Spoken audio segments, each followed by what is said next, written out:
find our strengths and things that we could grow on and learn from one another. So as you'll find, our personalities today are all a little different, but that's okay.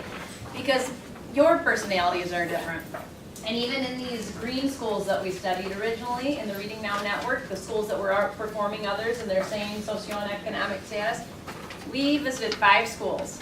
Do you think those principals were all the same? No, no way, not even close. I remember the first 2 we visited, both of them had been reading specialists, had reading masters, and I'm thinking to myself, even though Kyle says don't suspend judgments, I'm thinking, yeah, whatever, they're both reading specialists, that's why they're going up. The next guy we visited, he was a high school German teacher, and he was running an elementary, and it was all performing everything. I thought, well, okay, we can't say that it's just that. So studying those schools was very interesting. So I know in working with many of you, I worked with many of you for years, you're not the same. We have Ann Hyde here. We have Teresa over here, we have Andy Young and Nellie, and they work together, but they all bring different strengths to the schools that they're working with and those educators. And one way's not right. You're there to support those principals. You're there to walk alongside them. We're not there to say, oh, this is not how it's going. No, if you've been in any of the coaching sessions, cognitive coaching, and many of you have, some of you are trainers, you want to walk alongside them. You're not there to tell them what to do. You're coaching to find out how you can improve what's happening. So that's what we're here to do today. So throughout the day today, we want you to partner up with some people. So what I'm going to ask you to do right now is find maybe on the back of some piece of paper, I want you to quick draw that clock. Because you've been through this drill before. You're going to have a different person at 12, a different person at 3, a different person at 6, and a different person at 9. So what I'm going to have you do before you put anybody's name down, because otherwise nobody's going to move from their table, right? We're all going to go with our table, so we should have the circle now. 12, 3, 6, 9. Try to get that. I'm going to have you stand up, walk in an opposite direction. Take your paper and your pen, and walk in an opposite direction than somebody at your table. It doesn't mean you can't be with them, but try to get somebody at a different table first. So fill those 4 spots in, and then have a seat when you're finished. Follow the clock.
We'll find your partner, might be Derek, but we're going to get your partner. I'm going to need the 3, right? I like it. They say go to singles bar. Singles bar. Go to singles bar. What do you need? 3? 3, right here. Cindy needs a 3. 3 right here. Here's 2. 9. 3, 6, and a 9. What do you need? A 3? Okay, we can do triads. So who will take Cindy on as a 3? Okay, go take pictures with him for 3. Well, that's what I got here. And then she's a 6. You're going to join her stage on here. One of your 6s. Then he needs 1. A 9. All right. Do you still need a 9? All right, Teresa. Right here, Teresa. Yeah, but he needs a third one. So you're going to be 3. So we're going to stage up. you're not all set. You are not all set yet, sister. And that's how it might be working in these schools. Hey, we're all set, Bob. Nope. We're not all set. Right? And then, but you know what I like about that? You notice how flexible Teresa is? Yeah, she's, okay, we're going to go with it. And that's what we're going to go with. I also want to point something out before we go to our next strategy. Hillary's back there, and I saw a letter that you wrote to a principal that you've done rounds with. And she wrote a really nice letter. And I know we'll talk later about communication, but it's critical, this communication. I read that and I thought, that was kind, that was inviting. She put words in there like, I'm going to walk alongside you if this, works out, and blah, blah, blah. I wish I had the letter right now to read, but it would, and maybe we can pull that up. But I feel like resources like that, like we're using with, I know, Nellie, you've been fabulous with some of the communication you've had too with Literacy Coaching Network and your whole group and Ann and everybody. Let's share that communication. Because it wasn't a long letter, was it, Hillary? It was a short little email, but it was impactful. And I know as a building principal, that would have been comforting to get that to me, knowing that she's going to come in, walk alongside, and offer support. It was non-threatening and it was inviting. And I'm like, this is what we want. We need to share these. Because why should one person write a letter and 20 other ones try to do it too? And I know some of you have already made contact with your principals and done some things. So we want to share some of those ideas. That's what we're talking about, collaboration. They're making a short little video about the project out in the hall, so some people are getting pulled. And the guy videotaping said, what do you mean with collaborating? How did you guys even start collaborating? And I tell you what, years ago with this project, Doug will go back to this. It was even before I think you were involved. It was Kyle and myself, and we were kind of all Laurie getting together. We didn't know each other. Will you work on this Reading Now Network project? Sure, we'll work on it. And I tell you what, the ISDs, we kind of operated in isolation, doing our own thing, doing our own PD. And after we have this collaborative effort amongst us, we rely on each other for support, for all sorts of stuff we call each other. And we do PD together, we do projects together. Just working together and having that relationship and sharing leads to success of so many things for all these students. And it's not just our students.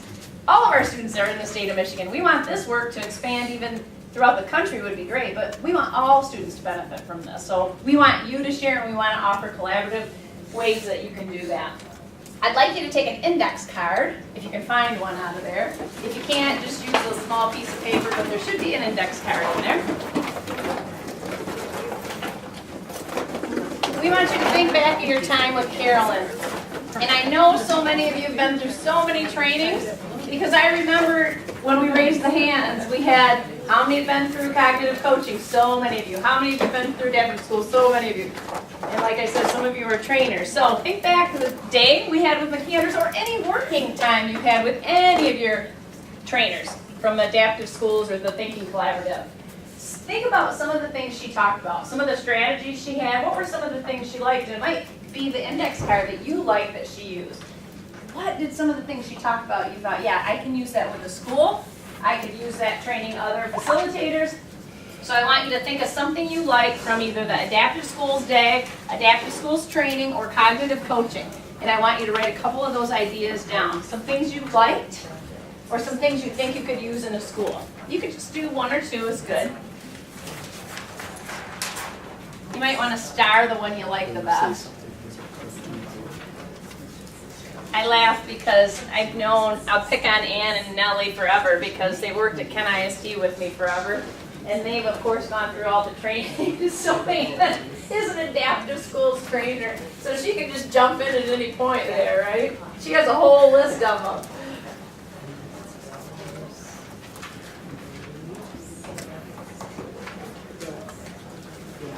Yeah, and then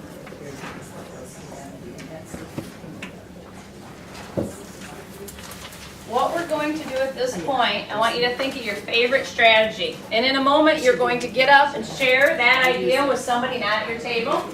And then they're going to jot that down in the back of their cards. Don't exchange cards. Keep your own cards. Okay? And then you'll change with another one when I clap my hands. I'll say change, and then you'll get another idea to write on the back. I did this with a group of principals up in Nuevo County, and I laughed because they were changing the cards. I thought, that's a good idea, let's just let them change the cards. So by the end of it, there was a little bit of confusion because everybody wanted to do data walls like one of the principals had done. Well, guess what? The principal who was talking about it wasn't even her idea. Finally, at the end of 35 minutes, she said, you guys, I'm not the data wall person. I can't help you, but she is. And we all just started laughing because they had all the cards mixed up. But hey, they shared ideas, so that was really good. But then finally she said, I can't talk about the data walls anymore because I don't even know what you did with them. So she was a little panicked. So it was a lot of fun. So keep your card. I want you to keep your card this time. All right, so what I'm going to ask you to do is you have one idea you're going to share with somebody else. And then just jot down their idea on the back of your card. And then when I clap my hands and say switch, you'll get another idea. So you should end up with 2 new ideas on the back of your card. If they're the same, it doesn't matter. That means it's a good idea, right?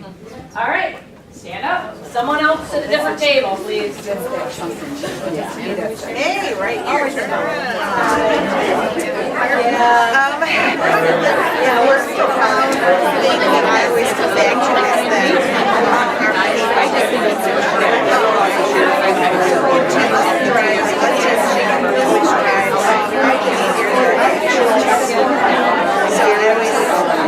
your intention drives your attention, which drives your actions or behaviors.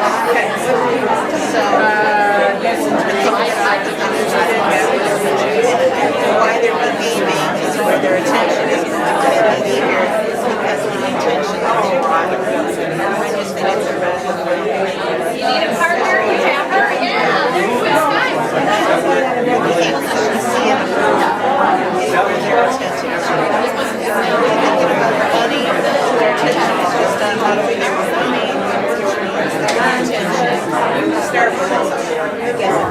Alright, write that idea down and switch. Switch, switch, switch.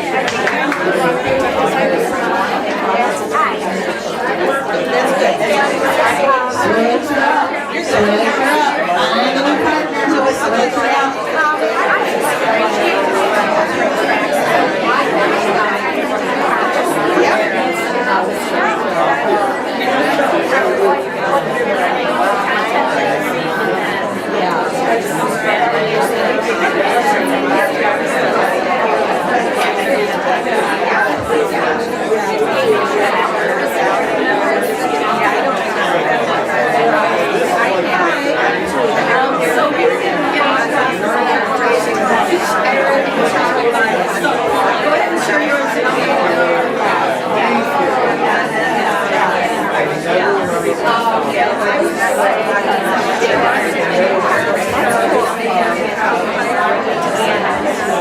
And give them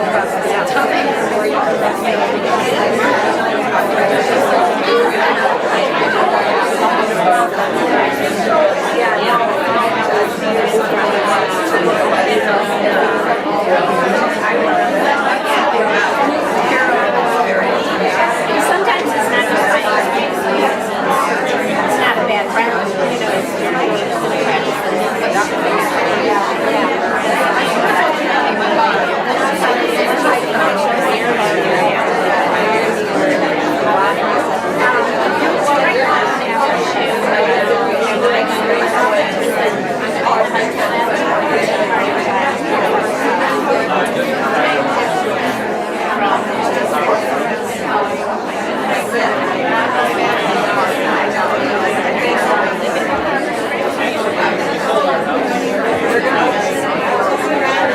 Alright, if you could have a seat, that would be great.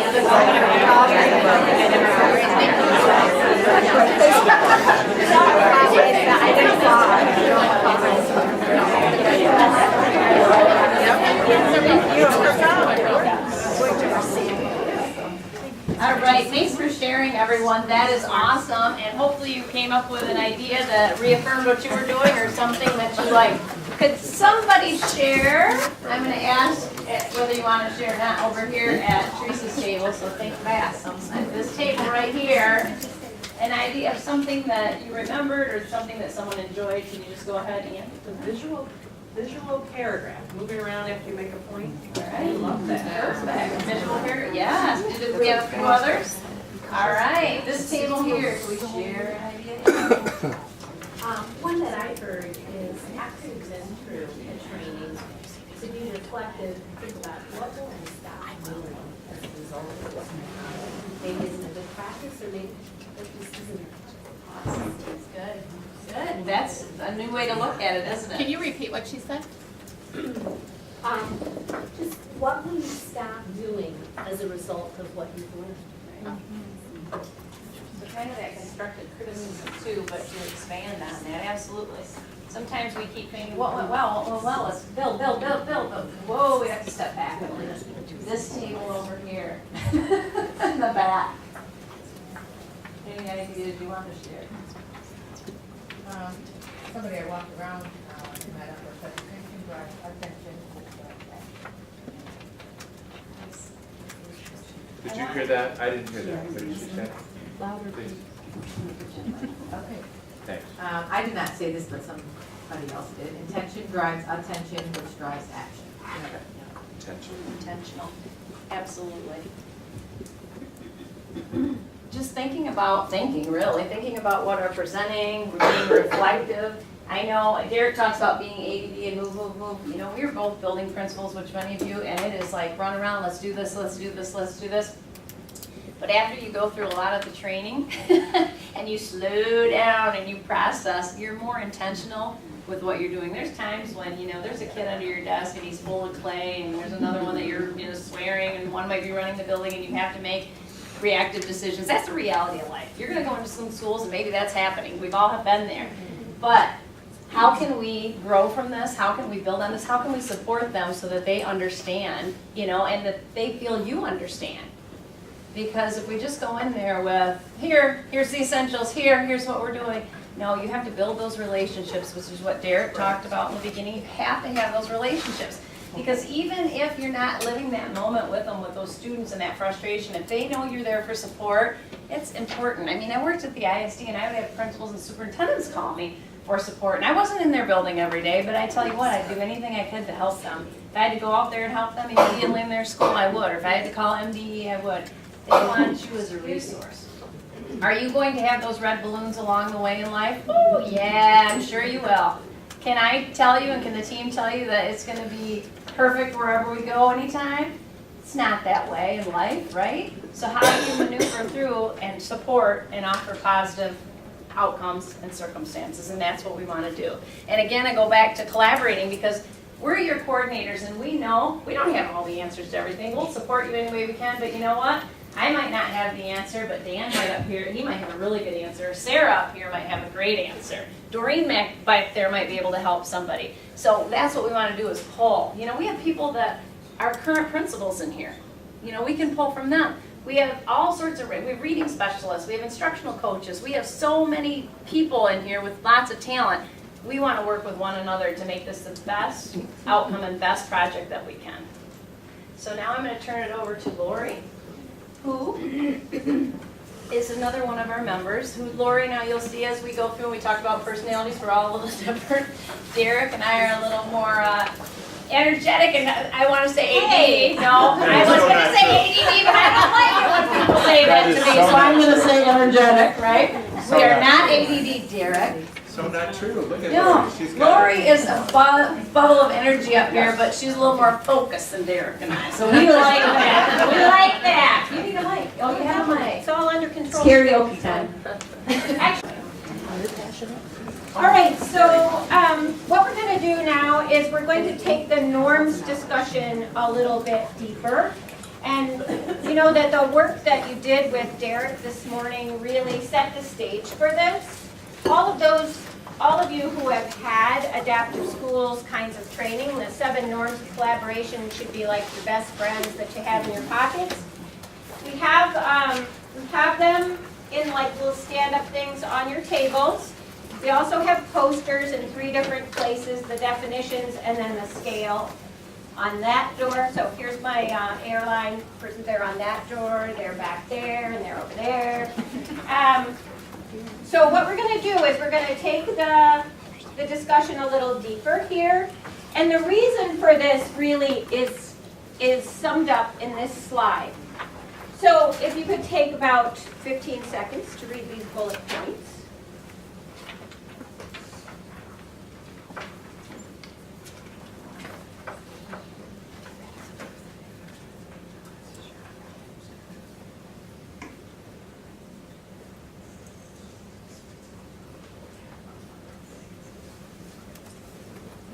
Okay, so in the handouts, you should also have these two documents. And in your, at your tables, we have a reminder of the paraphrasing, but you also have, can I borrow this? Oh, yeah. I'm just stealing people's stuff. I'm harvesting people's stuff up here. So in this resource that you have in the back, there's like a pull-out card that is a nice resource for paraphrasing if you need that reminder. So what we're going to do is we are going to, the first test of the day is going to be in a minute to find your 12 o'clock partner. Okay, and then we are going to use paraphrasing to unpack the norms. So wherever you put your little notes for who your clock partners are, pull that out. Hopefully you can find that person again.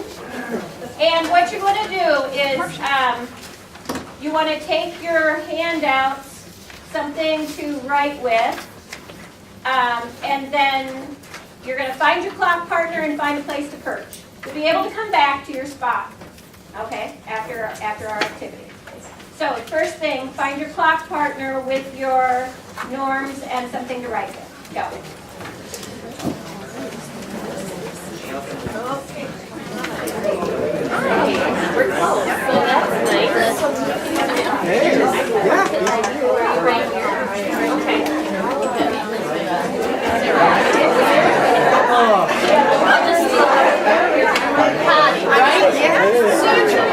Five, four, I tried to ask somebody maybe there was three, I have my map of 2, 1. All right, find a place to sit. Quick. It's like musical chairs.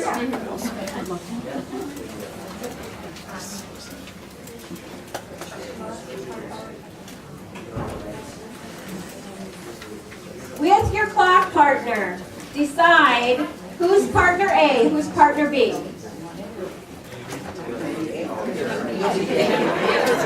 My initials are ABCs. Can y'all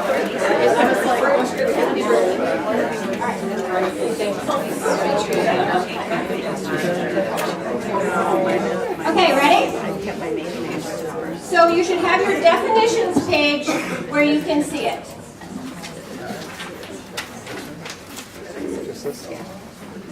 Partner A, put your hand up, please. Okay, so partner A is going to read the first norm definition. All right?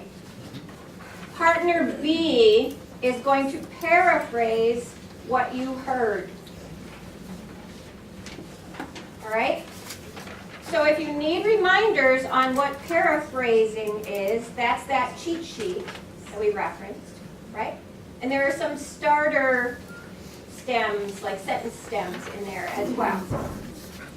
Okay, this is the dreaded, so what I hear you saying is, so I'm going to challenge you to not use that one. Okay? All right. So, does everybody understand what we're going to do? Partner A, what are you going to do? read. You're going to read the the definition. first one, right? The definition for the first one, which is what? Pause. Pausing. Partner B, what are you going to do? Paraphrase. Paraphrase. All right. You're going to then switch every other one. And I'm not going to give you tons of time. There are 7 norms. It's going to take you about a minute to read, about a minute to paraphrase. So in like 14 minutes, you should be done with this. Okay? And then I would like you to choose one of those that you want to pay particular attention to for yourself today. Which one of those do you want to pay attention to? So be thinking about that while you're doing the definitions and the paraphrase. Okay? Ready, go. One of those 7 and paraphrase the 7 back, right? That works? Okay. And I asked you to be thinking about, for your own self, what do you want to pay attention to today? Right? Which one of those do you want to pay attention to? So now what I would like you to do is to, when I'm done with the instructions, you're going to look in the box at your table, a table near you, and pull out one sticky note. You don't need to write on it. Okay, it's just going to be a blank sticky note. And I'm going to ask you to find one of the charts that looks like a scale. So there's a scale chart right here that Derek's pointing to. And there's a scale chart behind Cheryl Marie back there. There's a scale chart back here on this emergency door. Okay? So what I'd like you to do is, let's say I am the one who is going up here with mine that I'm going to pay attention to, which is pausing today. And I'm going to put myself somewhere on the scale where I think I am from low to high currently. Like, how good am I at this? And this is not rocket science. It's just like, how do you feel about this? So I'm going to put myself here. No name, just put my sticky note up here. And then today, I'm going to particularly pay attention to, am I pausing? Am I doing what we just talked about when I read that definition? Okay? So you can just choose whichever poster you want to put yours on. Do it like within the next minute. Grab a Post-it and post.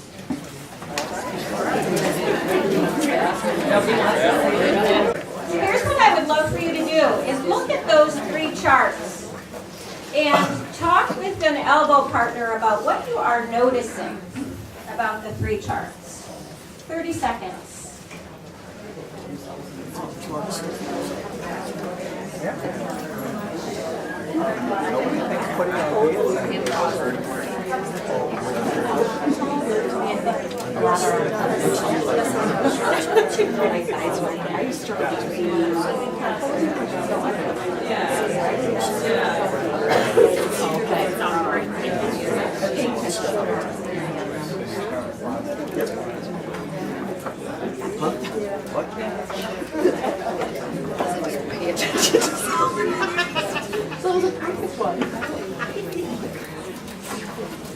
Thank you. So do I have 3 volunteers to tell me what you noticed or what your partner noticed that you think the group would like to hear? 3 volunteers. There's 1.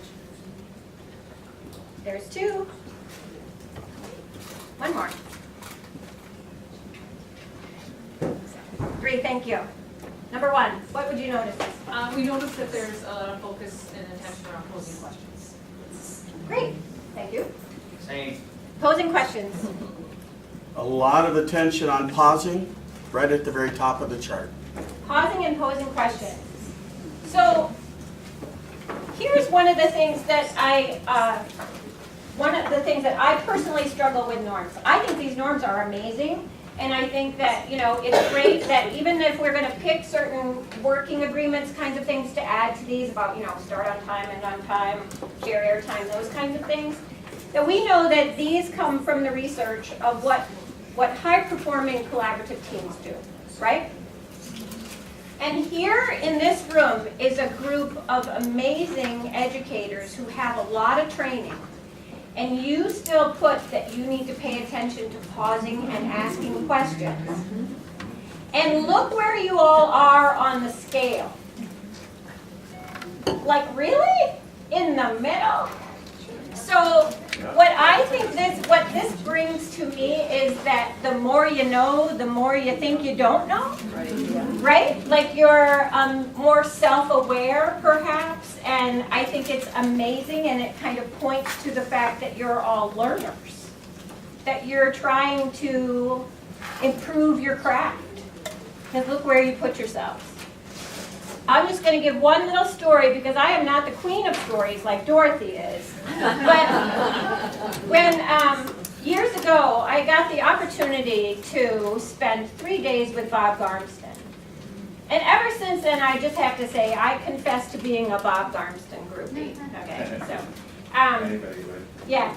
So he provided 3 days of facilitating and presenting training to some of us in Ottawa, ISD, and Muskegon ISD. And at the very beginning of the training, he said, so what do you want to learn by the end of the time together? What do you want to learn? What's your, like, I need this before I walk out the door. And everybody put, like, how to work with people who don't engage, that read the paper, that have the side conversations, right? It was like, okay. And so we went through day 1 and didn't do that. And we went through day 2 and didn't do that. And so, like, the last 45 minutes of day 3, he gets to this. And so what he did was, he said, so, all right, you guys all wanted to know this. What is it that what are the behaviors that drive you crazy? All right? So he starts writing, and he fills this page, and he fills this page, and he fills that page, and we've got our exhaustive list of all the things that people who we work with do that make us nuts. And he says, so, what would cause you to do that? To act that way? Right? And it was just this great sort of flip, like empathy for the people in your group. And what did that point to? The presumed positive intention. So, like, somebody sitting here like this, well, maybe they're cold, maybe they're not comfortable sitting any other way, maybe they're checking their phone a million times because somebody's in the hospital. Maybe they're back reading the paper because none of this has anything to do with their jobs, right? And so for me, that was just like such a shift of, oh, these people are driving me crazy, to, all right, what's going on with them, or how can I improve this experience for them? And so I think the more we have our own personal experiences with these, the better it helps us understand the others with us. But one of the reasons I asked you to pay attention to what you want to focus on is one of the challenges we have is, what do we do when people don't follow these? Right? So that's the 1-minute conversation I want you to have with an elbow partner. What have you done when you've been working with groups and there are norms violations? All right? What ideas do you have? Okay? 1 minute.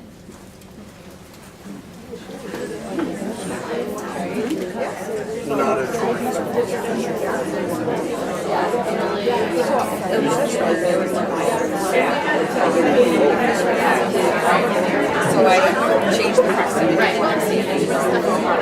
So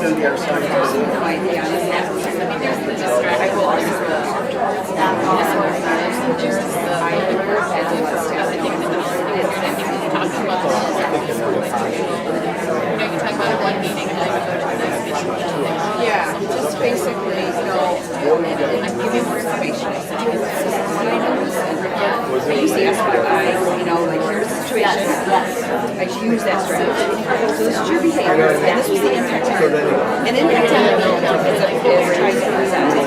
But maybe I don't have all that information. So can you tell me how we can do more about that? Because I know it is. And it's not.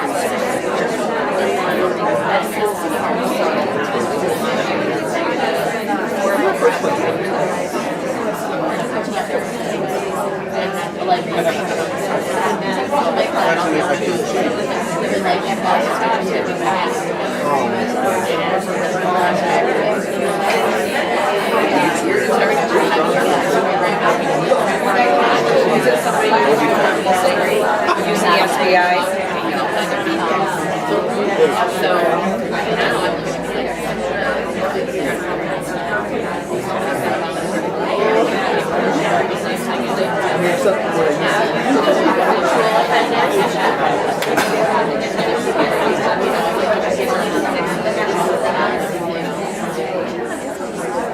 sometimes I feel like I accept people get me for meetings where I try to pull that back. Thank you. I would like you to look at your table and see who has the lightest clothing on. That person is going to give one idea for what do we do when we have... No taking your clothes off. Busted. I'll just say that sometimes we have to have additional norms for working So whoever has the lightest clothing on is going to share one idea from their table about what to do when there are norms violations. So you've got another 30 seconds at your table, people with the light colored clothing, to find your one idea. 30 seconds.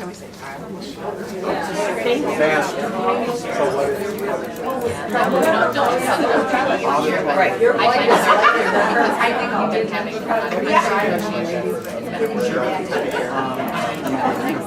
Do you always have your norms part of your public agenda? like this is the list being part of our It's part of it's always it's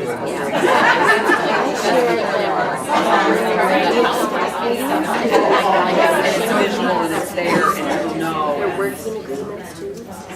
Okay, ready? So we're going to do this super fast. We're just going to whip around from one table to the next table. Whoever is the lightest clothing is going to stand up, share their idea really loudly so that I don't have to repeat it. And then the next person, so we're going to go this way. Then, so these two tables, then we'll be to the back. Come this way, come to the front, and go this way. Ready, go. Okay, so proactive-wise, we said making sure that our norms are part of our public agenda and that they're visible at all times so that you can refer back to or that others can help each other accountable. Thank you. A predetermined, no, I'm lighter than you. A predetermined visual or auditory cue that the whole group has decided we're going to use. Nice. In the back.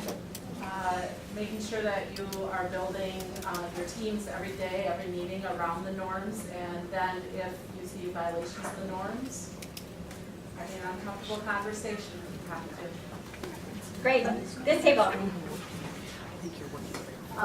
We want to make sure that we get group feedback and that we are cognizant of what norm we're working on at that particular time if there's an issue with that norm. Thank you. This table.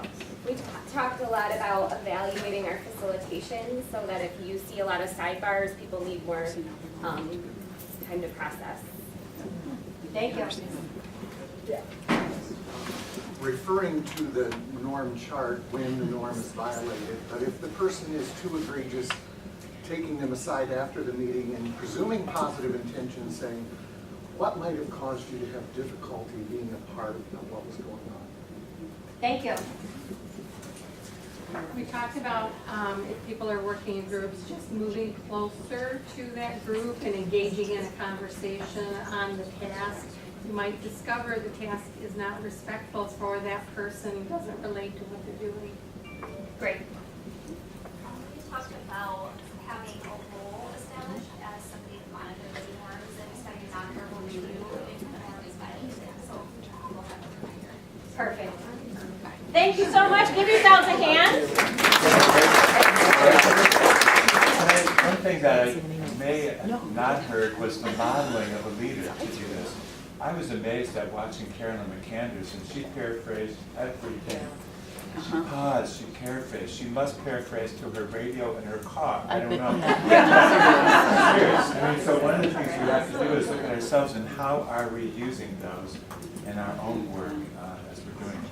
That's great. And just as a point of clarification, there is a difference between a working agreement and the norms. That was my question. Working agreements are what the committee has decided needs to help them get the work done, like be on time, silence your cell phones. But the norms of collaboration are the research-based practices to get the work done, to get how to act while you're working in the group. So thank you there's for a little that. delineation that needs to be made. Thank you for that. And sometimes that sidebar conversation may be taking place for somebody's further clarification of what you're working on. So it might not be a negative thing, and is there a visual cue, like a hand on the table we're talking about? I'm letting you know we are listening, we're working on what we're doing. Yeah. That's great. Good. We're in the room with masters. Thank you. Diane, it's all yours.